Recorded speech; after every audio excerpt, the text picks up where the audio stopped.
Bonjour à tous les amis du jardinage. Alors donc vous avez vu déjà la première fois donc ce jardin en palette que nous avons fait avec divers légumes et fruits que nous avons plantés avec de superbes récoltes. Maintenant nous sommes donc début décembre, il faut préparer pour l'année prochaine. Je vous fais voir d'abord une chose. J'avais acheté donc l'année dernière 12 pieds de fraisier. Et vous allez voir ce qu'ils sont devenus. J'ai ramassé donc en récolte, j'ai fait une petite récolte. On ne peut pas dire une grosse récolte parce que ce sont des fraisiers de la première année. Mais qu'est-ce que j'ai fait? J'ai laissé envahir la parcelle de fraisiers et vous allez voir ce que nous allons faire pour la deuxième année. Les amis, donc comme vous voyez, donc ce grand carré, je ne sais pas si vous vous rappelez, il suffit de regarder l'ancienne vidéo, ce grand carré que vous voyez ici, voilà. Plus une deuxième palette là. Et là, il n'y avait que 12 fraisiers. Regardez, en une saison, en une année, grâce à la chaleur thermique fait exactement, donc grâce à la paille ou au foin que nous installons sur les palettes, une multiplication vraiment très importante au niveau des fraisiers. On repère d'ailleurs les jeunes mères qui sont ici, voilà, avec donc des grandes feuilles, on les repère ici, ça c'est une jeune mère, on arrive à repérer. Voilà, par exemple, je vous fais voir, directement, ceci a été donc déterré parce que ça avait poussé de loin, voilà, de jeunes pieds, voilà, qui donneront, certes peut-être pas beaucoup de fraises pour l'année qui vont suivre. Et c'est pas fini, on continue. Regardez un peu, vous vous rappelez ici il y avait les pieds de tomates et tout ça, tout a été déplanté, donc tout a été fait au motoculteur. Nous avons rajouté donc le fameux terreau que je récupère, qui a été mélangé avec la terre. Regardez un peu cette qualité de terre, vous voyez, magnifique comme tout. Donc là après on retire, alors surtout les ronces, n'oubliez pas de retirer, car nous faisons un jardin sans traitement, sans aucun traitement, donc un jardin bio. Donc voilà, alors je vais vous faire voir un peu la qualité de cette terre, auquel, vous avez vu, j'ai fait les tranchées. Pourquoi? Parce que les palettes, je les ai relevées, et oui, et là je vais les mettre beaucoup plus bas, donc pour avoir de la terre un peu plus haute. Et je vais vous faire voir exactement, voilà, nous avons un champ, ici, un champ qui est exactement juste à côté, et regardez la différence. On va se mettre un peu à la lumière. La différence, une terre collante, argileuse, qui ne respire très peu. Voilà. Ça, c'est la différence entre un terrain qu'il faut entretenir. Et là, vous avez bien sûr une terre qui respire. Il faut qu'une terre respire pour avoir de jolis pieds. Donc voilà. Alors, il y a un peu d'herbe et tout, mais qu'est-ce que vous voulez?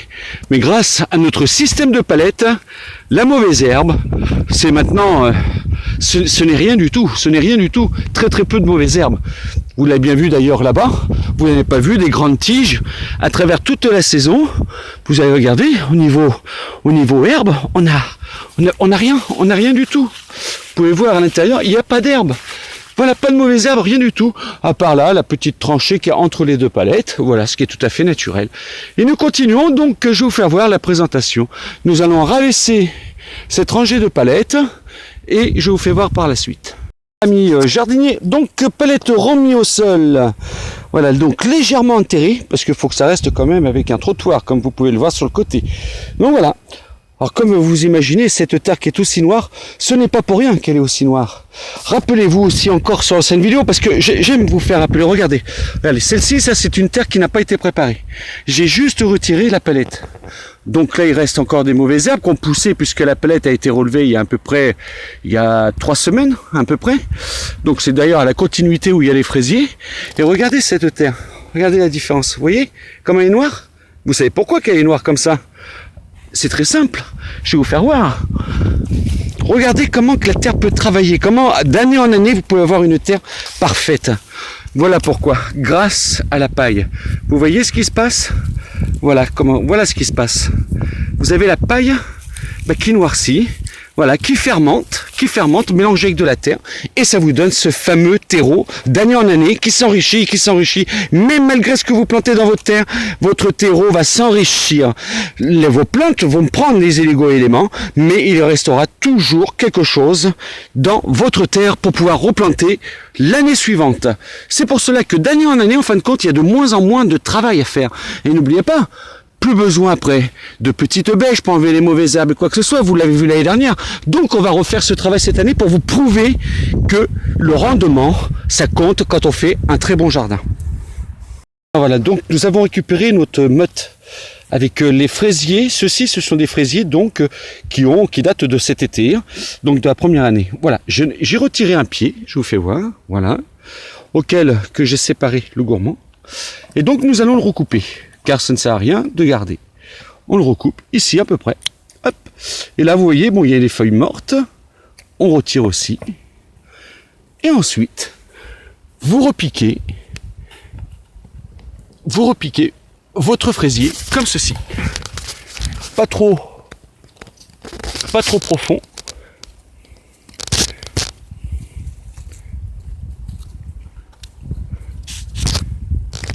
Voilà.